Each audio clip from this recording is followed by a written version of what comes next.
International social media Patel Prahladbhai. તો ખરેખર આજુબાજુ બેસીને આજુબાજુના ઘરમાં બેસીને પોતાનો ટાઈમ પસાર કરીશ. મેં કીધું પછી મને વિચાર્યું કે નહીં, વાત તો સાચી છે, કંઈક તો લાઈફમાં કરવું જોઈએ. અને સાસરાના ઘરે જઈને 2 વર્ષ મહેનત કરીને એઝ અ પીએસઆઈ ગુજરાતમાં 10મા નંબરે પાસ થઈ છું વિથ મેરિડ વુમન. એટલે કંઈક કરવાનું અંદરથી તમામ સ્ત્રીને, હું એવું નથી માનતી કે એને મનમાં કંઈક કરવાની લાગણીઓ નહીં હોય, કંઈક બનવાની લાગણીઓ નહીં હોય. ખરેખર એ સ્ત્રી પોતાના આજુબાજુના વ્યવહારોના પેલા રિસ્ટ્રિક્શનથી આગળ વધી નથી શકતી, પણ એક પ્લેટફોર્મ મળે તો ખરેખર એ આગળ વધી શકે છે. અને બીજું કહેવાનું એ કે કન્યાદાન જ્યારે કરો છો ત્યારે તમને એમ થાય છે કે હું વધારે સોનું આપું, સમાજને દેખાડું કે મારી દીકરી પાસે અમે એટલું કન્યાદાન કર્યું, સામેથી એટલું સોનું આવ્યું. પણ એ સોનું આપવાના બદલે એટલી ડિગ્રીઓ આપો ને કે એના સસરાની 7 પેઢીઓ તારવી નાખે.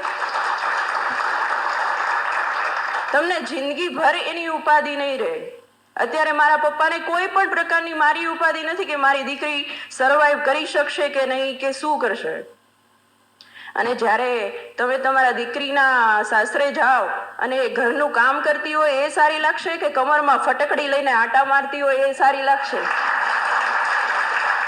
ખાસ હું તમને કહું, જેન્ટ્સ, તમે લોકો રાત્રે હું તમને સરથાણા પોલીસ સ્ટેશનની વાત કરું. સાંજે અમે લોકોનું કામ છે કે સૌથી વધારે નશાની હાલતમાં હોય એમના કેસ કરવા. એટલે અમે અમારા ટાર્ગેટ ઉપર નીકળતા હોય છે કે આટલા કેસ આજે કરવાના છે. એમાંથી 15 છોકરા લાવ્યા હોય, એમાંથી 10 છોકરા પટેલ સમાજના હોય છે. આ વસ્તુ વિચારવાની વાત છે. મને જોઈને બહુ દુઃખ થાય છે કે અને પછી તમે હાથ જોડો છો આવીને કે સાહેબ તમે તો પટેલ છો, તમે તો સમજો. મને કોઈક આવું કે ને એટલે મને વધારે ગુસ્સો આવે છે. અને હું એમ કહું છું, એને કોઈ પણની ભલામણ આવે, પણ મારા પટેલ સમાજને તમારે છોડવાનો નથી. એક રાતી અંદર લોકઅપમાં રહેશે ને તો એને ખ્યાલ આવશે કે આ વસ્તુ ન કરાય. ખૂબ વિચારવાની વાત છે. મારે મતલબ અત્યારે સમાજના તમામ વ્યક્તિ બેઠા છે એટલે હું કહેવા માંગુ છું કે આ વસ્તુ વિચારવાની વાત છે. શું કામ આવું કરો છો? તમારી પાસે પૈસા છે તો સારી જગ્યાએ વાપરો ને. અને જે સાયબર ફ્રોડના કેસ આવે છે એમાં 50% પટેલ સમાજ હોય છે. શું કામ આવડા રસ્તે ચડો છો? પટેલ સમાજે આટલી નામના મેળવી છે, આટલું આગળ વધ્યા છે, તો શું કામ આવી રીતે પતન તરફ જવાનું? આજુબાજુના વ્યક્તિ પણ અમને એમ કહેતા હોય છે કે સાહેબ તમારો સમાજ છે. કેટલી શરમ આવે. એટલે થોડુંક વિચારવાની વાત છે. અને સ્ત્રી બાબતે તો મારે કંઈ કહેવાનું વધારે રહેતું નથી. સ્ત્રી એટલે વાત્સલ્ય, સ્ત્રી એટલે કરુણતા, અને સ્ત્રી એટલે મહાકાળી, અને સ્ત્રી એ જ મહાદુર્ગા. તમામ રૂપ ધારણ કરી શકો છો. જ્યારે કોઈ વ્યક્તિ તમને છેડે છે, કોઈ વ્યક્તિ તમને હેરાન પરેશાન કરે છે, હમણાં જ એક કેસ બન્યો, તમે કદાચ રીલ્સમાં એક્ટિવ હોય, મતલબ જોતા હોય તો ખ્યાલ આવે. કાપોદ્રા કે વરાછાનો બનાવ છે. છોકરીઓને એક છોકરો હેરાન કરે છે, એના એ જ સમયે એને મારવા, એને પોતે એક્શન ઉઠાવે છે, મારે છે બધાની વચ્ચે, અને એને જેલ ભેગો કરે છે. એટલે તમારામાં એટલી તાકાત છે. તમે કોઈક જગ્યાએ સ્થાન પર છો તો પણ સાથે આ વસ્તુ સુરક્ષિત રહેવાની પણ તમારામાં તાકાત છે. તમે પોતે એટલી તાકાત ધરાવો છો, તમારે બીજા કોઈની જરૂર શું કામ પડે? કોઈ વસ્તુમાં આગળ વધવા માટે, કોઈ પોતાની સુરક્ષા માટે તમે પોતે મહાકાલી છો, તમે પોતે મહાદુર્ગા છો. એટલે પોતાનું એક્શન પોતે જ ઉઠાવી લો. બાકી તો અમે છીએ જ 24 કલાક. તમે નિડરતાથી અમારી પાસે આવી શકો છો, પણ હું એવું ચાહું છું કે મારો સમાજને મારે ન ફેસ કરવો પડે. આપણા સમાજની જે કંઈ પારદર્શકતા છે એની સાથે અત્યારે હું ફેસ થઈ રહી છું. કારણ કે આપણા જ એરિયામાં છું અને આપણા જ લોકોના વચ્ચે છું.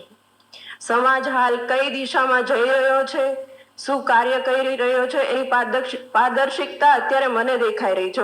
હું એટલા બધા મોટા શબ્દો નહીં વાપરી શકું, પણ તમને સાદી ભાષામાં સમજાવવા માંગુ છું. કારણ કે મને એટલો અનુભવ નથી અને એટલો સમય પણ થયો નથી. હજી ઉગીને ઊભું થયેલું ફૂલ છું.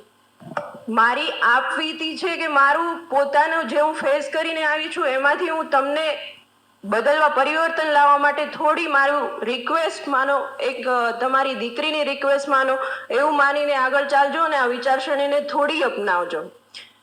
મારે તમને એ કહેવું છે કે તમે દીકરીને જ્યારે અત્યારના સમયમાં એવું બને છે કે દીકરી જન્મ લે છે એટલે તમે રીલ્સ બનાવો છો, દીકરી મારો લાડકવાયો આ તે, એમને સન્માન આપો છો. પણ દીકરી જ્યારે 15 વર્ષની, 16 વર્ષની, 20 વર્ષની થાય છે ત્યારે એના સપનાઓ, એની કલ્પનાઓ, એની દુનિયા તમે ભૂલી જાઓ છો. અને આ ખરેખર આ સમાજની અત્યારે હકીકત છે. ઘણું પરિવર્તન આવ્યું છે, ઘણું થયું છે, પણ હજી એ વિચાર શ્રેણી ચાલી રહી છે. એ 20 વર્ષની થાય, 21 વર્ષની થાય, એને નાનપણથી કઈ સપના જોયા હોય છે. ક્યારે પૂછ્યું છે, બેટા તારું સપનું શું લગ્ન કરવાનું છે કે ઘરનું કામ કરવાનું છે માત્ર? ક્યારે એવું વિચાર્યું? દીકરીને એવું પૂછ્યું કે બેટા તારે શું બનવું છે? આ નાનપણમાં પૂછવાની વાત નથી, જ્યારે 21-22 વર્ષની થાય ને ત્યારે પૂછવાની વાત છે કે શું તે ખાલી માત્ર ઘરના કામ કરવા માટે જન્મ લીધો છે? એ સાઈડ છે એ ઘરના કામ તો કરવાની જ છે. હું અત્યારે PSI છું તો એનો મતલબ એવો નથી કે હું ઘરનું કામ નથી કરતી, તમામ કામ કરું છું. પણ એક આઈડેન્ટિટી બનાવવા, હું મારી ખુદની વાત કરું તો મારા પિતાની એટલી ફાઇનાન્શિયલ કન્ડિશન સારી નહોતી કે હું આગળ વધી શકું. પણ તમે કેવું વિચારો છો કે એક દીકરી મોટી છે, પાછળ 2 દીકરા છે, તો પેલા દીકરાને ભણાવીએ, દીકરીને ન ભણાવીએ? કેમ? શું એનો હક નથી? એના સપનાઓ નથી? જ્યારે મારો સમય હતો ત્યારે ખાતે મારું સાસરો છે, મારું ગામ ભૂતિયા છે.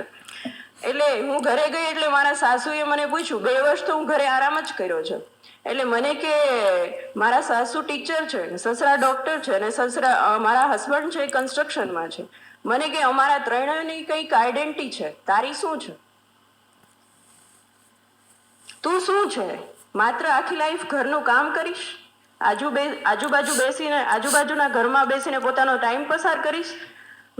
પછી મને વિચાર્યું કે નહીં, વાત તો સાચી છે, કંઈક તો લાઈફમાં કરવું જોઈએ. અને સસરાના ઘરે જઈને 2 વર્ષ મહેનત કરીને એઝ અ PSI ગુજરાતમાં 10મા નંબરે પાસ થઈ છું, વિથ મેરિડ વુમન. એટલે કંઈક કરવાનું અંદરથી તમામ સ્ત્રીને, હું એવું નથી માનતી કે એને મનમાં કંઈક કરવાની લાગણીઓ નહીં હોય, કંઈક બનવાની લાગણીઓ નહીં હોય. ખરેખર એ સ્ત્રી પોતાના આજુબાજુના વ્યવહારોના પેલા રિસ્ટ્રિક્શનથી આગળ વધી નથી શકતી, પણ એક પ્લેટફોર્મ મળે તો ખરેખર એ આગળ વધી શકે છે. અને બીજું કહેવાનું એ કે કન્યાદાન જ્યારે કરો છો ત્યારે તમને એમ થાય છે કે હું વધારે સોનું આપું, સમાજને દેખાડું કે મારી દીકરી પાસે અમે એટલું કન્યાદાન કર્યું, સામેથી એટલું સોનું આવ્યું. પણ એ સોનું આપવાના બદલે એટલી ડિગ્રીઓ આપો ને કે એના સસરાની 7 પેઢીઓ તારવી નાખે. તમને જિંદગીભર એની ઉપાધિ નહીં રહે. અત્યારે મારા પપ્પાને કોઈ પણ પ્રકારની મારી ઉપાધિ નથી કે મારી દીકરી સર્વાઈવ કરી શકશે કે નહીં, કે શું કરશે. અને જ્યારે તમે તમારા દીકરીના સાસરે જાઓ અને એ ઘરનું કામ કરતી હોય એ સારી લાગશે, કે કમરમાં ફટકડી લઈને આટા મારતી હોય એ સારી લાગશે? ખાસ હું તમને કહું, જેન્ટ્સ, તમે લોકો રાત્રે હું તમને સરથાણા પોલીસ સ્ટેશનની વાત કરું. સાંજે અમે લોકોનું કામ છે કે સૌથી વધારે નશાની હાલતમાં હોય એમના કેસ કરવા. એટલે અમે અમારા ટાર્ગેટ ઉપર નીકળતા હોય છે કે આટલા કેસ આજે કરવાના છે. એમાંથી 15 છોકરા લાવ્યા હોય, એમાંથી 10 છોકરા પટેલ સમાજના હોય છે. આ વસ્તુ વિચારવાની વાત છે. મને જોઈને બહુ દુઃખ થાય છે કે, અને પછી તમે હાથ જોડો છો આવીને કે સાહેબ તમે તો પટેલ છો, તમે તો સમજો. મને કોઈક આવું કે ને એટલે મને વધારે ગુસ્સો આવે છે. અને હું એમ કહું છું, એને કોઈ પણની ભલામણ આવે, પણ મારા પટેલ સમાજને તમારે છોડવાનો નથી. એક રાતી અંદર લોકઅપમાં રહેશે ને તો એને ખ્યાલ આવશે કે આ વસ્તુ ન કરાય. ખૂબ વિચારવાની વાત છે. મારે મતલબ અત્યારે સમાજના તમામ વ્યક્તિ બેઠા છે એટલે હું કહેવા માંગુ છું કે આ વસ્તુ વિચારવાની વાત છે.